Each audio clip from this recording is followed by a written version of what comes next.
Hi, Dominica here from easysewingforbeginners.com. In this video today I'll be showing you how to operate this handheld sewing machine.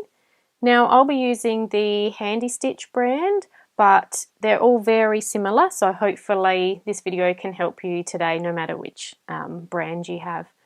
Okay, so usually when you get your Handy Stitch out of the box it will already be threaded up and have fabric in it. I've already taken the fabric out and I'm going to unthread it so I can show you step by step how to thread the machine up. Okay, so I'm going to remove this bobbin of thread.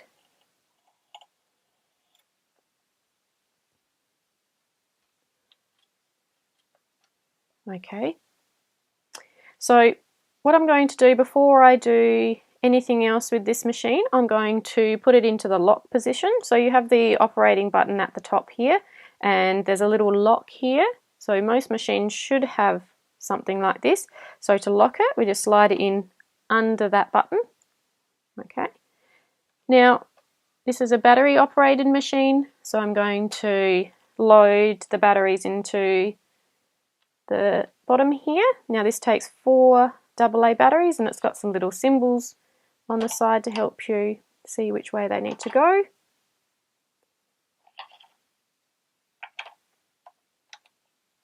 Okay, so my batteries are all loaded up and I'll just check power. So yes, that is working. I'm just going to lock it again. Now I always like to keep it in the lock position when I'm not operating it because you can accidentally press the button when you don't mean to. I've done it a few times. Okay, so just to be safe, keep it in the lock position when you're not actually sewing with it. Okay, the next thing we need to do is we need to get some thread into it. Now you'd have this little pin that comes on the machine and you may also get a spare longer pin as well. So if you actually want to use a spool of thread like this, you can just use that instead of having the thread on the bobbin. Okay, I'm just going to use the short one for today. So I've got a bobbin loaded up here with some pink thread to make it easier for you to see, hopefully.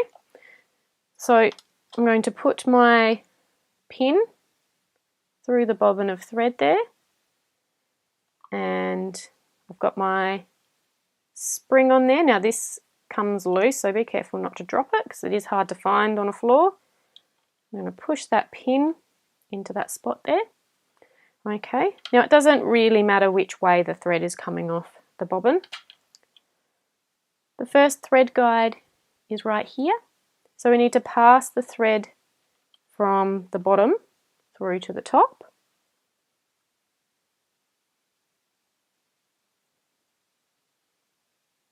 Okay, like so. Hopefully you can see that. Okay, and then the next thread guide is actually the tension discs here.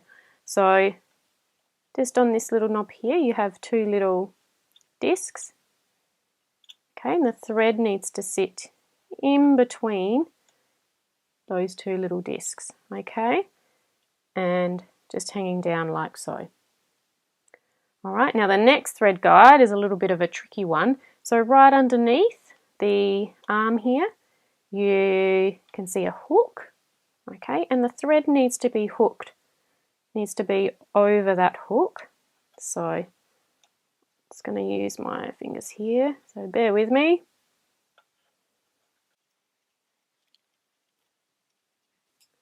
Okay, so hopefully you can see that. Put the thread over the hook there.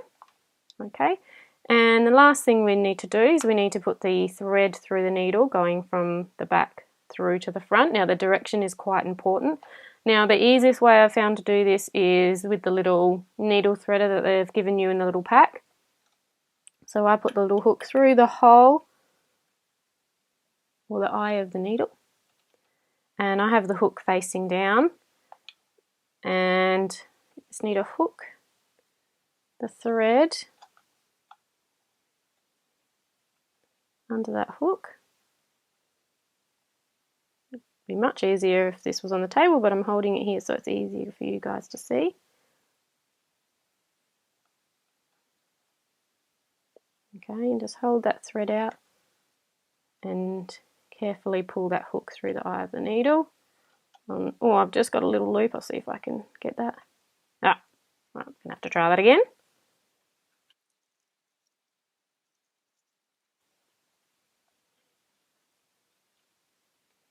Okay, and once you've got that little loop through, just pull the thread tail all the way through.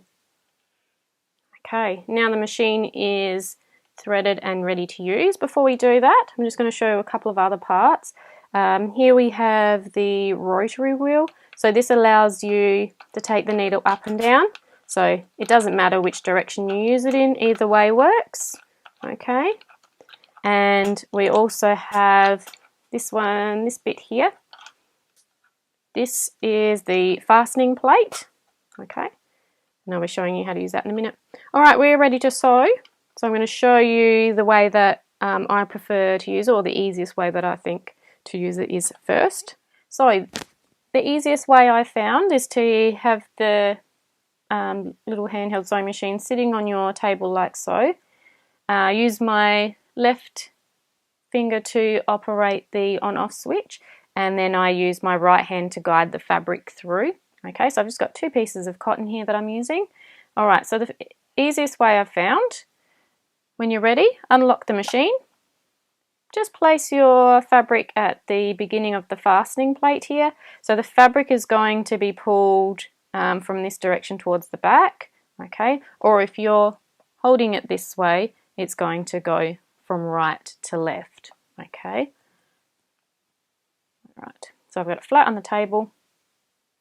Alright, I'm going to press the button down.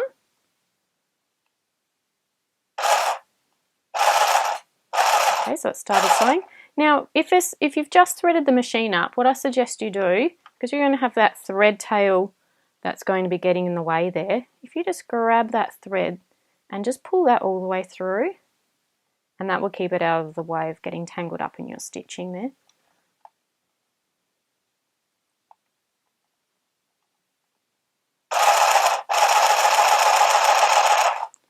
Okay, so I've reached the end of my fabric. So what I'm actually going to do, I'll just turn it around so you can see it a bit easier. I don't usually turn it around at this point, but when you get to the end of your stitching, what you need to do is put your thumb and your finger on that last stitch, like that, and just let it sew so the thread comes out just a bit more, maybe until you've got about 20 centimeters or 8 inches or so, and just snip it in between.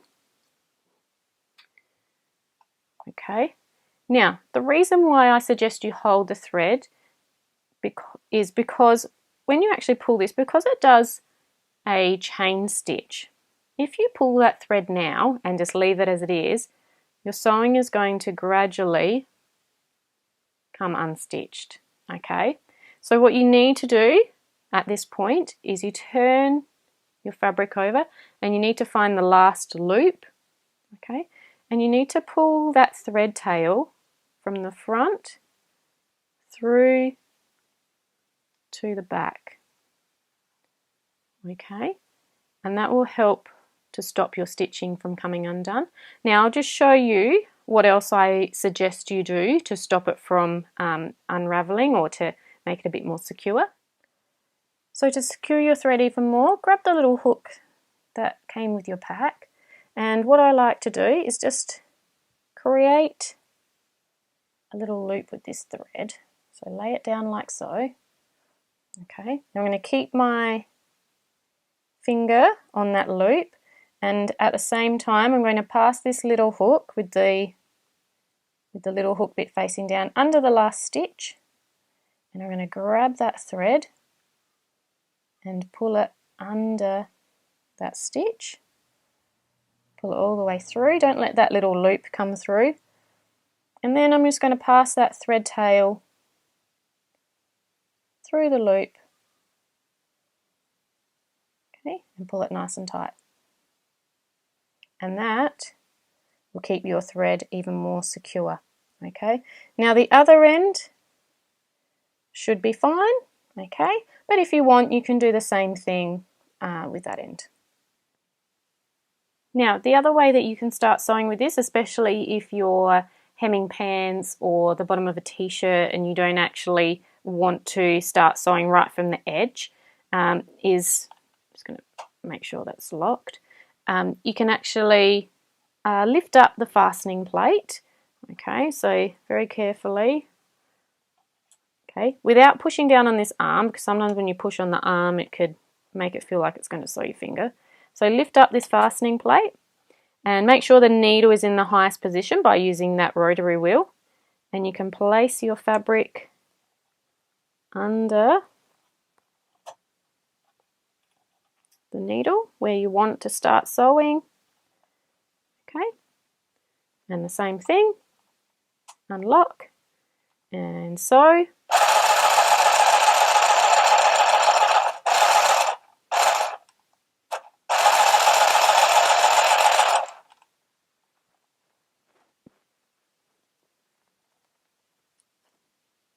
There we go. Now you can also use the handheld sewing machine holding it vertically to your body, if that makes sense. So with your fabric under the fastening plate, unlock, and you can sew, go across. I find that way a little bit more awkward, but try both ways and see what works best for you.